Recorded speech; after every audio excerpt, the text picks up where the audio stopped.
dear friends. Let me introduce myself. I'm Vitaly Portnikov. The unfortunate passing of the president of Iran, Ebrahim Raisi, has gained immense global attention as one of the major news events following the tragic helicopter accident involving the Iranian leader in a remote and rugged mountainous area. However, I would not dare to assert that this death will have a profound impact on Iran's political trajectory and shape its course in a significant manner. As known, the head of Iran is not the president of the republic, but rather the supreme leader. In reality, Iran is actually more of a theocratic monarchy rather than a republic. And thus, we can confidently state that the death of the president of Iran has a significant impact, not only on the present, but also on the future of this country and the trajectory it will take in the years to come. Ebrahim Raisi was widely regarded as one of the genuine contenders for the position of leader of Iran following the unfortunate demise of Ayatollah Khamenei, who is currently holding full power and authority in the country at the present moment. It was widely believed that Raisi was fighting for future power in Iran against the son of Ayatollah himself, and there is a serious disagreement between Khamenei, the supreme leader of Iran, and Raisi, the presidential candidate, regarding who should lead the government of Iran and shape its future trajectory. Both leaders, Ayatollah Khamenei and Raisi, are part of the ultra-conservative faction within the political landscape of Iran. It was Raisi who was the primary nominee of Ayatollah Khamenei and emerged victorious over the reformers of the system after unsuccessful endeavors to bring about change.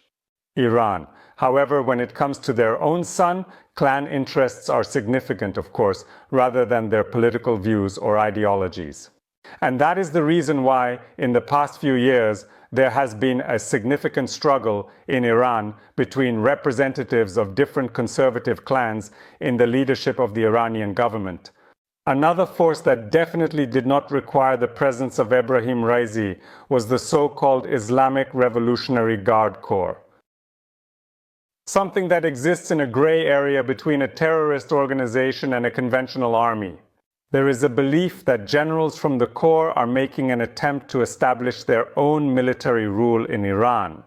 However, their efforts are being hindered by the theocratic leadership of the country. The passing of Ebrahim Raisi had a profound effect on the positions and power of his clan in a significant manner. It can be confidently stated that the issue regarding the successor of Ayatollah Khamenei will be determined by individuals other than himself. And this is of utmost importance. The president of Iran was widely recognized as a strong advocate for the development of relations between Moscow and Tehran. He is regarded as the person who insisted on the intensive supply of Iranian weapons to Russia, emphasizing the crucial need for extensive provisions to strengthen Russia's arsenal. It was Raisi who managed to convince Ayatollah Khamenei to utilize Ukraine as a testing ground for the purpose of testing Iranian weapons and gathering valuable data. He was in support of Iran's decision to launch a direct strike on Israel without any hesitation. No Iranian president had ever dared to do this prior to Ebrahim Raisi's historic presidency, and not a single one of them suggested or recommended such a solution to Ayatollah Khamenei. Hence, one can argue that this conservative politician, who was mainly remembered for his strict measures against the peaceful population of Iran, might have potentially altered the political trajectory of this nation towards a more pronounced conservatism, a heightened confrontation with the civilized world, increased levels of cooperation with Russia under the leadership of Vladimir Putin, further confrontation with Israel, and a deterioration of the situation in the Middle East. However, it has not been stated by anyone that the upcoming president of Iran and the upcoming supreme leader, who is the leader of the Islamic Republic, will be in favor of adopting a more cautious and pragmatic approach. At present, ultra-conservatives have a dominant influence on the political and social landscape of Iran, making it extremely difficult to challenge their positions. All attempts made by moderate Iranian politicians to alter the country encounter strong opposition from individuals who are of the opinion that only a radical conservative approach will be beneficial in safeguarding the theocratic regime of the Islamic Republic. However, as is frequently the case, Ebrahim Raisi himself ended up being a casualty of this exact same process. In the end, the prolonged period of Western sanctions has ultimately resulted in a multitude of serious problems when it comes to servicing both the military and civilian fleet of the Iranian Kiev Republic.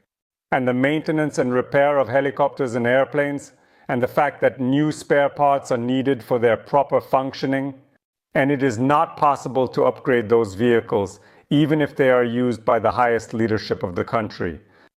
All of these factors contribute to a consistent pattern of disasters in which individuals from the Iranian leadership and the Islamic Revolutionary Guard Corps tragically lose their lives. At this moment, the individuals affected by this strike include the president, the foreign minister, and various other high-ranking officials of the country. However, it should not be thought that this disaster can actually lead to a change in Iran's foreign policy course, and to the understanding by its leaders that with their reckless policy and confrontation with the civilized world, they are digging a grave for themselves and their fellow citizens. After all, a totalitarian regime is characterized by the fact that there can be no real discussion about significant changes within it. Because in actuality, politics is precisely defined by the necessity of confrontation, the search for an enemy, the readiness to launch military strikes, and the attempts to acquire weapons that will protect the regime from any attempts to overthrow it or undermine its stability. That is the reason why the Iranian regime is so in need of nuclear weapons, with supporters of obtaining which included Ebrahim Raisi, the current president of Iran. However, the president of Iran will not perceive this ongoing implementation of his own policy by others and will never comprehend that he has become a victim of his own life principles and the consequences of his actions. Expressing gratitude. Kindly remain on this channel, subscribe to it, avail yourself of the support opportunities. Wishing you the best of luck.